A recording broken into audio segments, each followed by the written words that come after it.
మార్పు వచ్చిన తర్వాత నిరుద్యోగుల్లో ఏమన్నా చేంజ్ కనిపిస్తుందా? మీకు ఉద్యోగాలు రావాలంటే వాళ్ళ ఉద్యోగాలు ఊడగొట్టండి అని చెప్పేసి ఇది స్టేట్మెంట్ రేవంత్ రెడ్డి. గవర్నమెంట్ వచ్చి సంవత్సరం రాకముందే నువ్వు ఆమరణ నిరాహార దీక్ష కూర్చున్నావు, 9 రోజులు దీక్ష చేసినావు. ఫలితం ఖచ్చితంగా డెఫినెట్గా మేము చేసిన దానికి ప్రభుత్వం మీద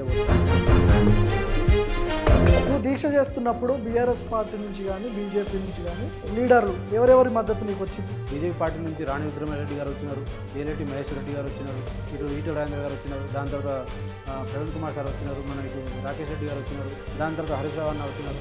రేవంత్ రెడ్డి కూడా 2-3 సభల్లో మోతిలాల్ అనే గిరిజన విద్యార్థిని కొంతమంది కొన్ని పార్టీలు రెచ్చగొట్టి ప్రొపగేట్ చేసి ఇట్లాంటి దీక్ష చేపిస్తుందని చెప్పి మాట్లాడేది నిజమేనా? అది ఎమ్మెల్సీ బలమూరు వెంకట వచ్చి నా దగ్గర వచ్చి అసలు ఎగ్జామ్ రాయలేదని చెప్పి నేను మోతిలాల్ ఏ ఎగ్జామ్స్ రాసినా ఏ ఎగ్జామ్స్ హాల్ టికెట్ వచ్చిందని చెప్పేసి అన్ని ప్రూఫ్తో పెట్టిన తర్వాత ఏడాదిలో 2 లక్షల ఉద్యోగాలు ఎంతవరకు ఇంప్లిమెంట్ అయినాయి? 2 లక్షల ఉద్యోగాల హామీలో వీళ్ళు ఇచ్చింది చెప్పింది కేవలం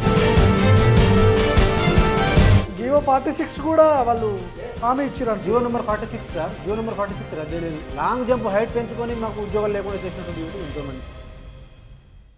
నమస్తే.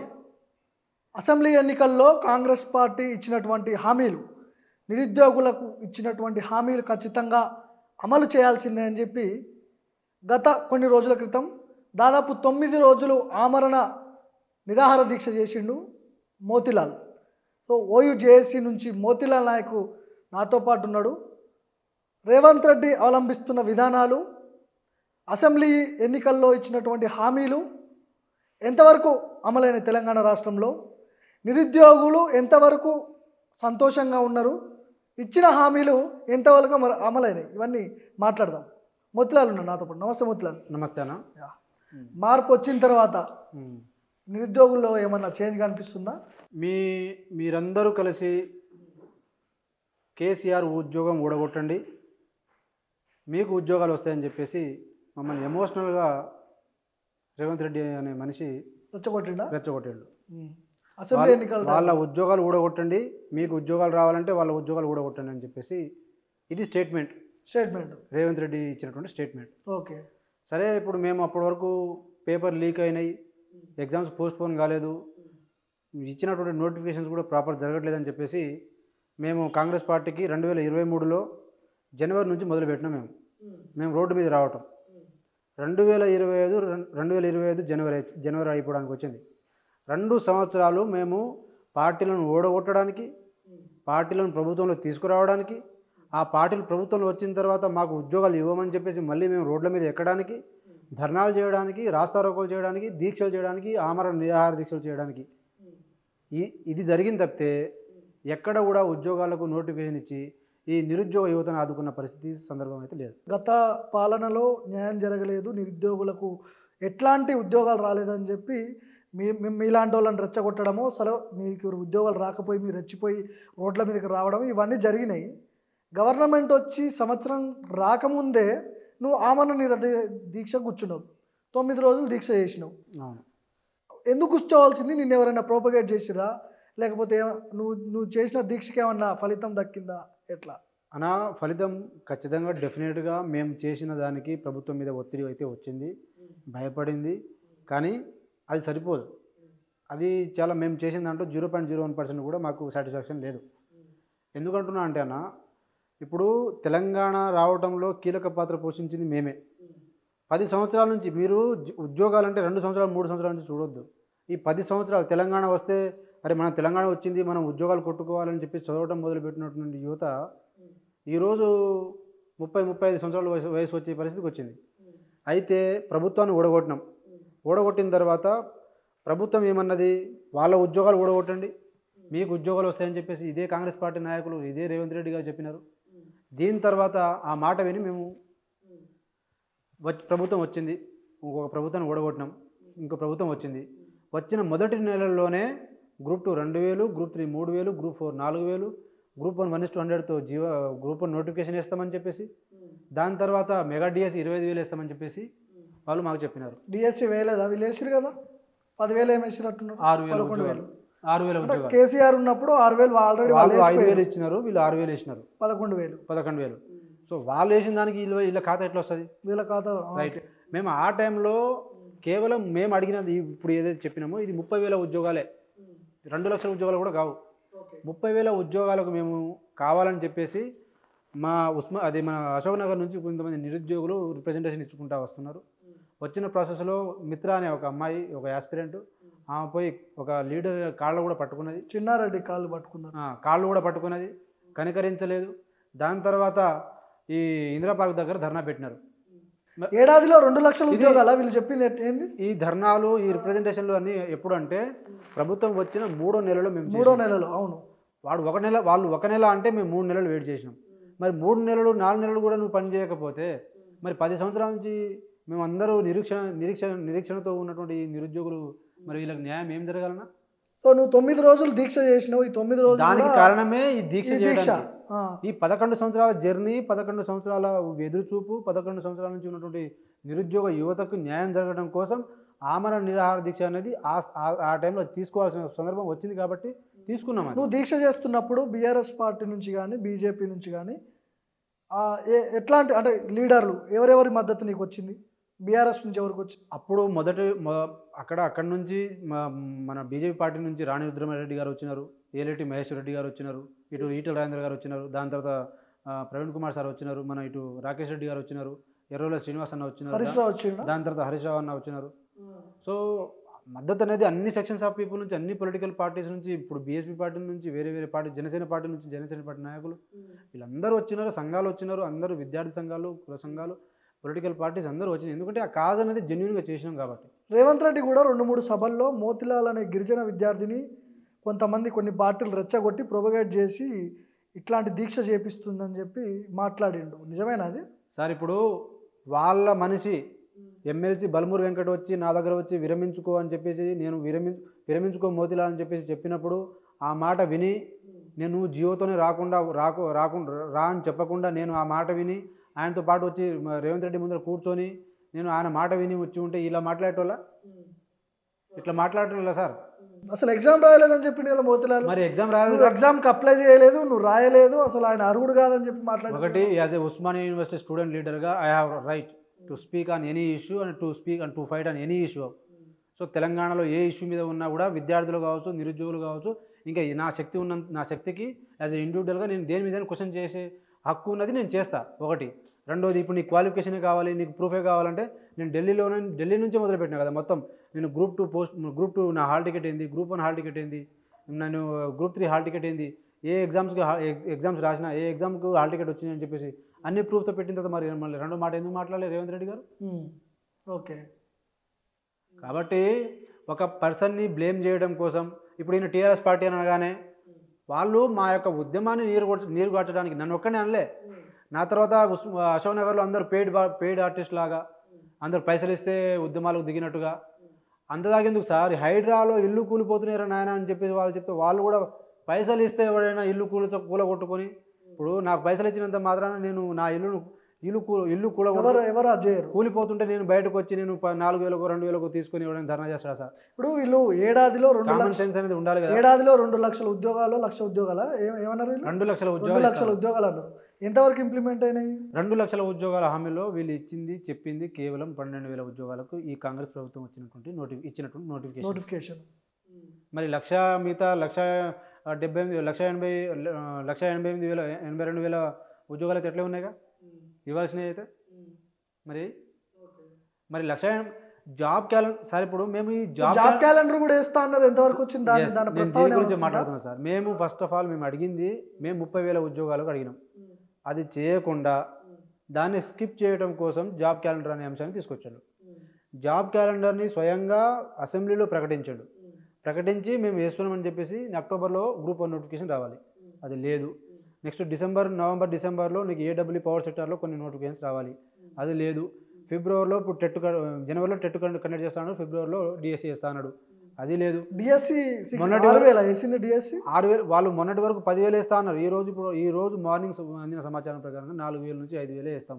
మెగా డిఎస్సి అన్నారు, ఎడిపోయింది. అదే సార్ చెప్తున్నాం, అదే ఆ ప్రాసెస్. ఇప్పుడు మెగా డిఎస్సి 19,000 వేయాలి కదా సంవత్సరం. హామీ ఇచ్చిరా మెగా డిఎస్సి? 25,000తో మెగా డిఎస్సి చేస్తా అన్నారు అసెంబ్లీ టైంలో. అవును, అసెంబ్లీ టైంలో జాబ్ క్యాలెండర్ రిలీజ్ చేస్తా అన్నారు. జాబ్ క్యాలెండర్ తీరా కంప్లీట్ అయ్యేటానికి ఇప్పుడు ఏం తీసుకొచ్చిండు, అక్టోబర్లో స్టార్ట్ కావాలి సార్ మాకు జాబ్ క్యాలెండర్. ఆ స్టార్ట్ అయ్యేటానికి ఈయన ఏం చేసిండంటే వర్గీకరణ తీసుకొచ్చిండు. మరి ఇదే వర్గీకరణ నిజంగా వీళ్ళకి చిత్తశుద్ధి ఉంటే అసెంబ్లీలో ప్రకటించిన తర్వాత నెక్స్ట్ ఒక 1 వీక్లోనే 1 మ్యాన్ కమిటీ ఎందుకు రిపోర్ట్ చేయాలి? దానికి ఎప్పుడైతే జాబ్ క్యాలెండర్ స్టార్ట్ కావాలో అప్పుడు వీళ్ళు ఇది ఏం తీసుకొచ్చిందంటే ఇది మనకు ఎస్సీ వర్గీకరణ మేము ఇప్పుడే కమిటీ నియమిస్తున్నామని చెప్తున్నాడు. మరి ఈ కమిటీ 2 నెలల్లో టైం వాళ్ళు ఇవ్వాల్సిన రిపోర్టు 2 నెలలు కాస్త ఇప్పుడు ఈ రోజుకి 5 నెలలు అయింది. జాబ్ క్యాలెండర్ అని చెప్పేసి 2 నెలలు, ఎస్సీ వర్గీకరణ అని చెప్పేసి 4-5 నెలలు. ఇప్పుడు మళ్ళీ ఇప్పుడు లోకల్ బాడీ ఎలక్షన్స్ కోసం మీకు అనుకూలంగా కండక్ట్ చేయడం కోసం 1.5 year మీరు వెయిట్ చేసినారుగా. Why don't you wait for another 6 months? మాకు నోటిఫికేషన్ రిలీజ్ చేసిన తర్వాత మీరు ఇంకో 6 నెలల తర్వాత మీరు నోటిఫికేషన్ ఎందుకు, మీరు లోకల్ బాడీ ఎలక్షన్స్ ఎందుకు పోవద్దు?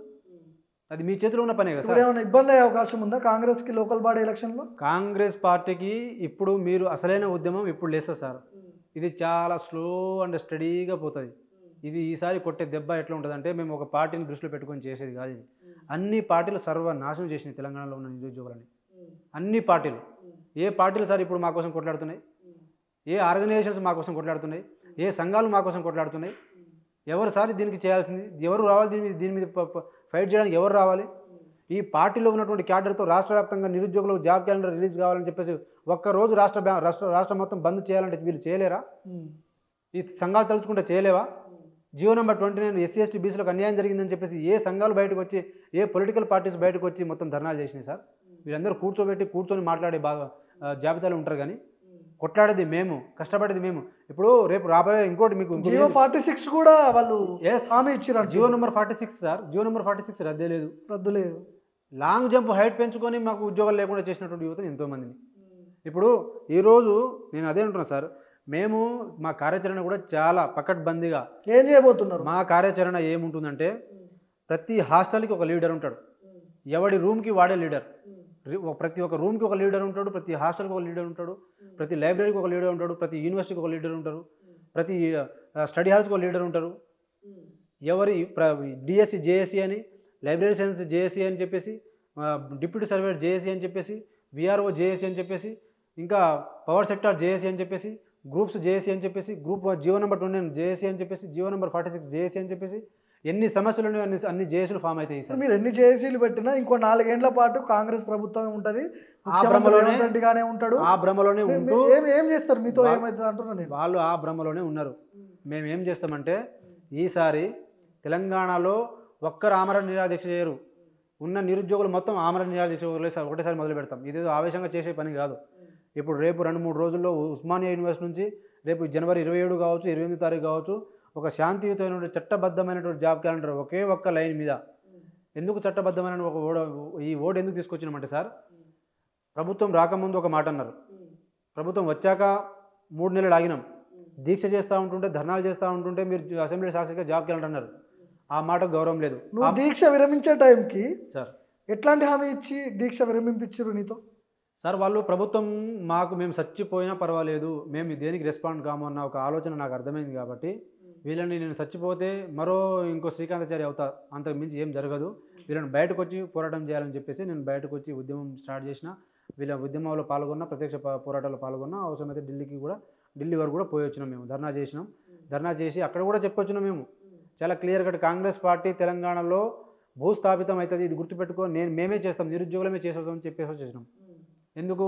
మీకు లోకల్ బాడీ ఎలక్షన్స్లోనే మీకు బుద్ధి చెప్తామని చెప్పినాం. తిరుగుతారా, ఊర్లలో పోతారా? 100%గా సార్. ఇప్పుడు మేము మా కార్యాచరణ కూడా చాలా క్లియర్గా చెప్తున్నాం. ఇట్లా అన్ని జేఏసీలు ఫామ్ అయ్యి కేవలం తెలంగాణ నిరుద్యోగ జేఏసీ అని ఒకే ఒక తెలంగాణ నిరుద్యోగ జేఏసీ కమిటీ. ఈ కమిటీలో ఎవరు నాయకులు లేరు, ఎవరు ప్రెసిడెంట్ కాదు, ఎవరు వైస్ ప్రెసిడెంట్ కాదు, కేవలం తెలంగాణ నిరుద్యోగ జేఏసీ కమిటీ అని ఉండి అందరం మెంబర్లుగా ఫామ్ అయ్యి, దీంట్లో జర్నలిస్టులు మాకు మద్దతు, వీళ్ళు కూడా మాకు మద్దతు ఉంటారు, వీళ్ళు కూడా మా కమిటీ మెంబర్స్ ఉంటారు. మీ యూట్యూబ్ ఛానల్స్ కావచ్చు, మీడియా ఛానల్స్ కావచ్చు, వీళ్ళు కూడా మా కమిటీ మెంబర్సే. కుల సంఘాలు మా మెంబర్సే, విద్యార్థి సంఘాలు మా మెంబర్సే. ఎవరు సపోర్ట్ చేస్తే వాళ్ళందరూ మా మెంబర్సే. అన్ని పొలిటికల్ పార్టీస్ కూడా మా మెంబర్సే. సో అందరం ఇట్లా అనుకొని చేసి దీన్ని ఉస్మానియా యూనివర్సిటీ నుంచి ఒక ర్యాలీ తీస్తాం. ఫస్ట్ ఒక శాంతియుత ర్యాలీ ఆర్ట్స్ కాలేజ్ నుంచి ఎన్సీసీ గేట్ వరకు 1000 మందితో ర్యాలీ తీస్తాం. ర్యాలీ తీసి అక్కడి నుంచి ఒక 2 రోజులు 3 రోజులు టైం తీసుకొని ఇందిరా పార్క్ దగ్గర సత్యాగ్రహ దీక్ష చేస్తాం. 3 రోజుల పాటు సత్యాగ్రహ దీక్ష చేస్తాం. అక్కడి నుంచి మేము ఇచ్చే పిలుపు ఏముంటుందంటే ప్రతి ఎవరి యూనివర్సిటీలో వాళ్ళు దీక్షలు కూర్చోవడం మొదలు పెడతాం. దీక్షలు కూర్చున్న వాళ్ళందరినీ మేము మద్దతు ఇచ్చుకుంటూ సపోర్ట్ చేసుకుంటూ బైక్ ర్యాలీ అయితే బైక్ ర్యాలీ, పాదయాత్ర అయితే పాదయాత్ర, మేము దాన్ని ఎట్లా అయితే అట్లా.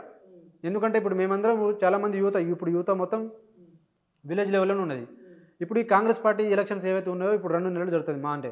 ఈ 2 నెలలు మేము ఎక్కువ నెంబర్లో ఇక్కడ గ్యాదర్ కావాలంటే కాలేం కాబట్టి ఇప్పుడు మీరే గతంలో అసెంబ్లీ ఎన్నికల టైంలో గ్రామాల్లోకి వెళ్ళి ఈ పాలన బాగాలేదు, ఉద్యోగాలు రావట్లేదు, మార్పు చేద్దాం గవర్నమెంట్ అని చెప్పి ఊరూరా తిరిగిర్రు, ప్రజల్ని చైతన్యం చేసిర్రు. సరే ఏదో ఒక రకంగా గవర్నమెంట్ చేంజ్ అయింది. మళ్ళీ మీరే వెళ్ళి గ్రామాల్లోకి వెళ్ళి మళ్ళీ అదే ఇది చేస్తుంటే ఎట్లా నమ్మాలి మిమ్మల్ని? నమ్ముతారు. ఎందుకు నమ్మరు సార్? కాదన్నది జెన్యున్గా క్లియర్ కట్గా ఇంకా ఎక్కువ వ్యతిరేకత ఇంకా విలేజెస్లో ఇంకా ఎక్కువ ఉన్నది. ఏమంటారు అక్కడ జనం, ఏమంటారు లోకల్లో? ఖచ్చితంగా ఇప్పుడు మాకు ఉద్యోగాలు రాలేదు. ఇప్పుడు ఆ రోజు సందర్భంలో వాస్తవంగా చెప్పాలంటే ఒక మనకు ఎడ్యుకేషన్ కావచ్చు, లేదంటే ఎంప్లాయ్మెంట్ కావచ్చు, ఈ 2 సెక్టార్స్లో న్యాయం జరగలేదు. ఆ ప్రభుత్వం ఫెయిల్ అయింది కాబట్టే మేము బయటకు పోయినాం. ఇప్పుడు మరి మాకు ఉద్యోగాలు వస్తే మేము ఎందుకు తండాల్లో గ్రామాల్లో పోతాం సార్? మేము పోతున్నామంటే మేము చెప్తున్నామంటే వాళ్ళకి అర్థం కాదా సార్? ప్రజలు చాలా తెలివిగలలు, వాళ్ళకి మనసు ఉంటుంది, మనసు ఆలోచిస్తారు. ఒకసారి ఆలోచించి బయటకు వచ్చినారంటే వాళ్ళని ఎవ్వడు ఆపలేడు, ఏ శక్తి కూడా ఆపలేదు. మరో ఉద్యమం చేయబోతున్నాడు 100% సార్. ఒక్క మోతిలాలే కాదు, ఈసారి 1000 మంది మోతిలాలు తయారవుతారు. 1000 మంది మోతిలాలతో ఒక్కడే ఆమరణ నిరాదీక్ష కాదు, అందరం కలిసి దీక్ష చేయాలన్నా ఒకటేసారి దీక్ష చేస్తాం. ధర్నా చేయాలన్నా అన్ని యూనివర్సిటీస్ నుంచి, అన్ని లైబ్రరీ నుంచి ఒకటేసారి చేస్తాం. ర్యాలీలు చేయాలన్నా అన్ని యూనివర్సిటీస్ అన్ని చోట్ల నుంచి ఇవన్నీ కోఆర్డినేషన్ చేసుకోవడానికి 1 వారం 10 రోజులు మొదలు పెడతాం. మీరు ఎన్ని దీక్షలు చేసినా రేవంత్ రెడ్డి సీట్ అయితే కదాలి కదా సార్? గవర్నమెంట్ని చేంజ్ చేసే అంత పెద్ద ఇష్యూ అయితే ఏం కాదు కదా అంటున్నా నేను. అని అనుకుంటున్నారు. లోకల్ బాడీ ఎలక్షన్స్ ఏమైతే అని వాళ్ళు లోకల్ బాడీ ఎలక్షన్స్తో వాళ్ళు కూడా అదే అనుకుంటారు. లోకల్ బాడీ ఎలక్షన్స్తో మీరు మాకేం చేస్తారని వాళ్ళు కూడా అనుకుంటారు. గవర్నమెంట్ చేంజ్ చేయలేరు కదా. కానీ గవర్నమెంట్ని చేంజ్ చేయబోతున్నాం, ఇది గుర్తుపెట్టుకోరి. గవర్నమెంట్ అయినా చేంజ్ కావాలి, లేదంటే ముఖ్యమంత్రి అయినా చేంజ్ కావాలి, లేదంటే మాకు చట్టబద్ధమైన జాబ్ క్యాలెండర్ రావాలి. ఇది చివరి పోరాటం. ఇక మాది చివరి పోరాటం అనేది అంత ఈజీగా మేము 2 నెలలు, 1 నెలలో, 3 నెలలు చేసి ఆపేసేది కాదు. నువ్వు మే 1 నుంచి నోటిఫికేషన్ ఇస్తా అంటున్నావు కదా, రైట్, కమ్అట్ విత్ చట్టబద్ధమైనటువంటి job calendar, have a constitutional basis for the job calendar. ఇప్పుడు 50,000 ఉద్యోగాలు చెప్తున్నారు. ఈ పరిస్థితిలో ఇట్లా రకరకాల మాటలు మారుస్తూ ఉన్నప్పుడు మేము మళ్ళీ మే 1 నుంచి నోటిఫికేషన్ అంటే ఎట్లా నమ్మాలి సార్? వీళ్ళని నమ్మలేము. కాబట్టే మేము టీజీపీఎస్సీ చైర్మన్ చెప్పినా నమ్మం, ముఖ్యమంత్రి చెప్పిన దానికే అర్థం లేనప్పుడు మేము వీళ్ళ మాట నమ్మం. మాకు ఒక చట్టం చేయండి, ఆ చట్టం ద్వారా మీరు మే 1 నుంచి చేస్తారా, లేదంటే 2030 నుంచి జాబ్లు ఇస్తారా, మాకు సంబంధం లేదు. మీరు ఎప్పటి నుంచి చేస్తారో మీ ఇష్టం. కానీ మాకు ఏ శాఖలో ఎన్ని పోస్టులు ఖాళీ ఉన్నాయి, ఎప్పటి నుంచి ఉన్నాయి, ఆ రోజునటువంటి పరీక్ష ఇంకో పరీక్షతో కొలైడ్ అవుతుందా లేదా అని చెప్పేసి మొత్తం క్రాస్ చెక్ చేసుకొని మొత్తం ప్రాపర్గా చట్టబద్ధమైనటువంటి జాబ్ క్యాలెండర్ మాకు రిలీజ్ చేయాలి. 50,000 ఉద్యోగాలు ఇచ్చిన మాట వాస్తవం కాదా? వీళ్ళు అధికారంలోకి వచ్చిన తర్వాత తప్పు, 100% చెప్పుకుంటున్నారు. 12,000 ఉద్యోగాలు ఇచ్చినారు సార్. ఇప్పుడు వీళ్ళు ఏం చేస్తారు చెప్పనా? రేపు విఆర్ఓ వేరే శాఖలో ఉన్నటువంటి విఆర్ఓని మళ్ళీ ఇక్కడ ఈ శాఖ తీసుకొచ్చి 12,000 ఇచ్చేసినామంటారు. వీళ్ళ ప్రాపగండా ఎట్లా ఉంటుంది అంటే, ఇది కూడా చెప్తాం మీకు, మళ్ళీ 6,000 ఇస్తారు, 6,000, 4,000, 5,000 డిఎస్సీ చేస్తారు. మళ్ళీ ఏ గవర్నమెంట్కైనా police law and order control ఉండాలంటే పోలీస్ వ్యవస్థ కావాలి. కాబట్టి గత ప్రభుత్వం కూడా పోలీసు గవర్నమెంట్ ఉద్యోగాల నియామకాలు చేసింది, ఈ గవర్నమెంట్ కూడా చేసేది. మరి పవర్ సెక్టార్లో ఇప్పటి నుంచి 10 సంవత్సరాల నుంచి ఒక ఉద్యోగం నోటిఫికేషన్ లేదు. డిప్యూటీ సర్వేయర్ 10 సంవత్సరాల నుంచి లేదు. గ్రూప్ 2, గ్రూప్ 3కు దిక్కే లేదు, గ్రూప్ 1కి దిక్కే లేదు. మరి వీటిని ఎవరు ఫిలప్ చేయాలి సార్? ఓకే. కాబట్టి మేము వీళ్ళందరూ ఏమనుకుంటున్నారు, అందుకనే నేను ఏమంటున్నా అంటే గవర్నమెంట్ అసలు నిరుద్యోగులను సీరియస్గా తీసుకుంటుందా అంటున్నా. మిమ్మల్ని పట్టించుకుంటుందా? మమ్మల్ని సీరియస్గా కాదు, వాళ్ళు మొత్తం వాళ్ళ ఆలోచన మొత్తం మేము అనుకున్నప్పుడు 9 రోజులు మొత్తం మా గురించి కూర్చోబెట్టలేదా మేము వాళ్ళని? 9 రోజులు మా తెలంగాణలో ఉన్న నిరుద్యోగ సమస్య మీదనే మొత్తం క్యాబినెట్ కమిటీ మొత్తం కూర్చునేలాగా మేము చేయలేదా? మేము అనుకుంటే మేము అనుకుని బయలుదేరితే ఎవరు సార్ వీళ్ళు ఆపేది? కాబట్టి మేము చాలా పకడ్బందీగా ప్లాన్డ్గా రేపటి నుంచి మీరు చూడండి, ఒక్కొక్కరు ఎట్లా ఆర్గనైజ్డ్గా చేసుకుంటూ ఎంత బలంగా నిర్మించుకుంటూ పోతామంటే అంత బలంగా నిర్మించుకుంటూ పోతాం. మేము దీంట్లో ఎలాంటి రాజకీయాలు ఉద్దేశాలు లేవు. ఎవరు లేరా? 100% లేరు. ఏదో ఒక పార్టీ, నేను ఒక పార్టీ చెప్తేనో ఒక పర్సన్ చెప్తేనో వినేటువంటి నేను ఒకటే సార్, నేను ఒక ఉద్యమం మొదలుపెట్టిన, ఈ ఉద్యమానికి ఈ ఎండ్ అనే దానికి ఒక రిజల్ట్ రూపంలో బయటికి రావాలి. అది వచ్చినంత వరకు నా జీవితం నాకు ఎట్లా ఉద్యోగం రాలేదు. నేను 3 ఎకరాల భూమి అమ్మిన, చదువుకున్న ప్రాసెస్, ఆ పెయిన్ అంతా నాకు తెలుసు. నేను కూడా మోసం చేస్తే ఇంకా ఇది కరెక్ట్ కాదు సార్. నేను కూడా మోసం చేయకూడదు, 100% మోసం చేయకూడదు, దేని కూడా బెండ్ కావద్దు. ఎవడు ఎన్ని ప్రలోభాలు ఏం చేసినా కూడా నేను దానికి బెండ్ కావద్దు. ఖచ్చితంగా వీళ్ళకి న్యాయం జరగాలని ఒక తాపత్రయం ఉన్నది. దానికోసం నా వెనకాల ఎవరు వచ్చినా రాకున్నా నేను ఫైట్ చేసే కాజులో నేను ఈరోజు నా వెనకాల 10 మంది రాకపోవచ్చు, ఒక టైం వచ్చినప్పుడు 10,000 మంది బయటకు వస్తారు. ఆ క్యారెక్టర్, ఆ నిజాయితీ నాకున్నది.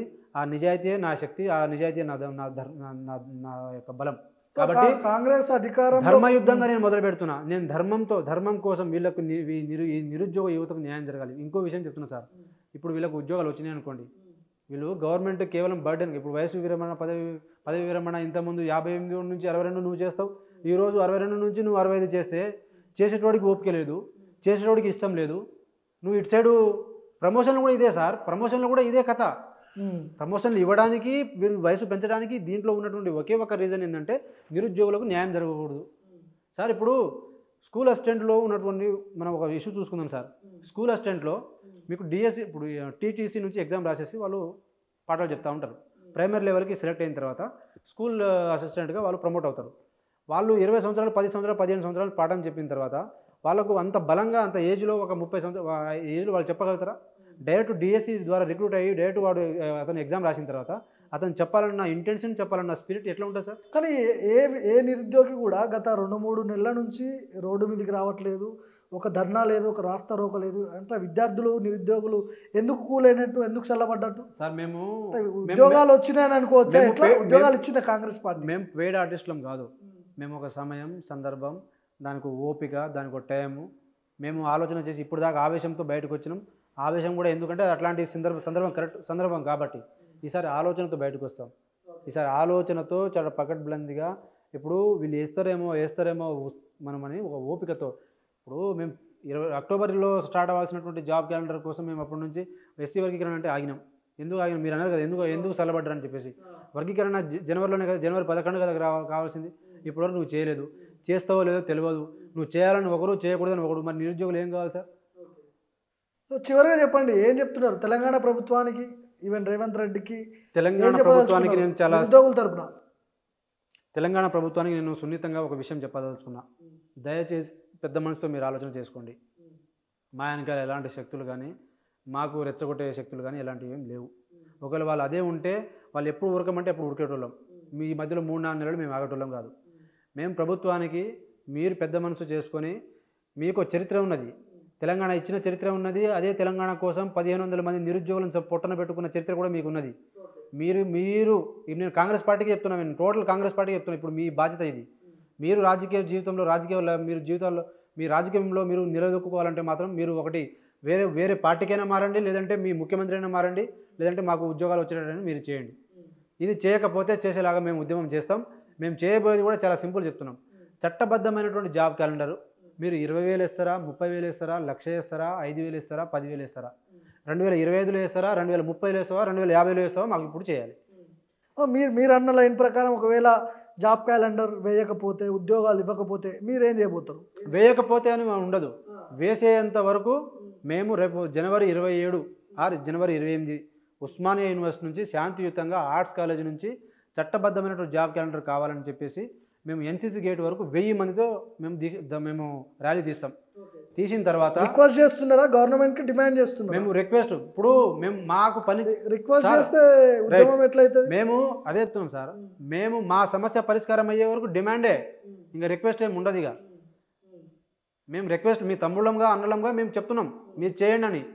మీరు చేయకపోతే మేము చేయాల్సిన పని ఇది, మేము ఇదే చేస్తాం. మేము చాలా క్లియర్గా చెప్తున్నాం సార్, చాలా క్లియర్గా ఏం చెప్తున్నామంటే, మీరు గనక చట్టబద్ధమైనటువంటి జాబ్ క్యాలెండర్ కనుక తీసుకురాకపోతే, తీసుకొచ్చే వరకు తెలంగాణ అంటే నీళ్లు, నిధులు, నియామకాల కోసం పుట్టినటువంటి ఉద్యమం ఇది. అలాంటి నిధులు వచ్చిన నియామకాల కోసం మేము నీళ్ల కోసమే కొట్లాడిన వాళ్ళం, నిధుల కోసమే కొట్లాడినాం. మరి నియామకాల కోసం మేము కొట్లాడే పరిస్థితి, ఆ పరిస్థితి ఎట్లా ఉంటుందో వీళ్ళు ఊహించుకోవాలి. అది ఎంత బలంగా ఉంటుందంటే 1000 మందితో మేము ఆమరణ నిరాహార దీక్ష మొదలు పెడతాం. పాదయాత్ర చేసి ఈ లోకల్ బాడీ ఎలక్షన్స్లో మొత్తం ఓడగొడతాం. బస్సు యాత్ర చేస్తాం, పాదయాత్ర చేస్తాం, జేఏసీలుగా ఫామ్ అవుతాం. ఒక మార్గం కాదు, అష్టదిగ్బంధనం చేస్తాం. ఇప్పుడు అష్టదిగ్బంధనంతో ఒక మేర్ నుంచి అంటున్నారు కదా, మేము ఏప్రిల్లో, మార్చిలో మేము ఎప్పుడు సభ పెడతామో మాకు తెలియదు. సభ పెట్టుకుంటాం. సరూర్ నగర్లో అయితే ఏ ప్రియాంక గాంధీ అయితే యూత్ డిక్లరేషన్ అని చెప్పేసి మమ్మల్ని పిచ్చోళ్ళు, అన్నదమ్ములు ఏదైతే మమ్మల్ని పిచ్చోళ్ళు చేసేసి మమ్మల్ని మోసం చేసి ఇదే రాహుల్ గాంధీకి లక్నోలో ఉన్నటువంటి నిరుద్యోగులు రోడ్డు మీద వస్తే బయట కనబడతారు, బీహార్లో ఉన్న నిరుద్యోగులు బయటకు వస్తే కనబడతారు. మరి తెలంగాణలో ఒక్కొక్క నిరుద్యోగి మీద వీపులు పగిలినప్పుడు, చెట్లు తిరిగినప్పుడు, అమ్మాయిలు ఈడ్చుకుంటూ వ్యాన్లు వేసినప్పుడు, వేల మంది బయట యువత డిఎస్సి కోసం, గ్రూప్స్ కోసం, ఇటు జియో నెంబర్ 29 రద్దు చేయడం కోసం వేల మంది మిలియన్ మార్చ్ చేసినప్పుడు కళ్ళు కనబడలేదు. గతంలో అశోక్ నగర్కి వచ్చిండు. ఇదే ఏ కళ్ళు అయితే రాహుల్ గాంధీకి మూసుకుపోయినాయో అదే కళ్ళు ఇదే ఢిల్లీలో పోయి మేము తెరిపించి వస్తాం. ఇది గుర్తుపెట్టుకోరు. తెలంగాణలో కాంగ్రెస్ పార్టీ కాదు, దేశంలో కాంగ్రెస్ పార్టీ చేసినటువంటి మోసం మొత్తం దేశ ప్రజల మొత్తం విప్పి చూపించి వస్తాం. మాకు తిక్కలేస్తే ఏ రోజు ఏ ప్రోగ్రామ్ చేస్తామో మాకే తెలియదు. ఇది మాత్రం ఇది దీంట్లో డౌటే లేదు. డిమాండ్ ఏంది? చట్టబద్ధమైన జాబ్ క్యాలెండర్ రావాలి. అది వచ్చిన తర్వాత రెండో రోజు మేము మాట్లాడితే మమ్మల్ని అప్పుడు చెప్పండి, అరే నువ్వు ఈ పార్టీ వేసినటువంటి ఈ పార్టీ మద్దతు నువ్వు వచ్చినోడిరా, ఈ పార్టీ సపోర్ట్ తీసుకుని వచ్చినోడివి, ఈ పెయిడ్ ఆర్టిస్ట్ అప్పుడు మాట్లాడు, నువ్వు అప్పుడు పడతాం. కానీ మేము చేయబోయే ఉద్యమం మేము అన్ని రకాల ప్రయత్నం చేస్తాం. రేపటి నుంచి నేను చెప్తున్నా సార్, ప్రతి హాస్టల్ తిరుగుతా, ప్రతి లైబ్రరీ తిరుగుతా, ప్రతి యూనివర్సిటీ తిరుగుతా, ప్రతి చోట. ఎందుకంటే నేను మొదలుపెట్టినటువంటి ఈ ఉద్యమం లాస్ట్కి దీని ఎండు కావాలంటే దీనికి రిజల్ట్ రావాలి, దీనికి న్యాయం జరగాలి. ఇది నా కోసం కాదు.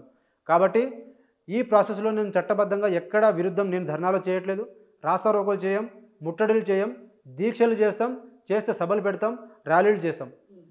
ఇవన్నీ డెమోక్రటిక్గా జరుగుతున్న ప్రాసెస్గా.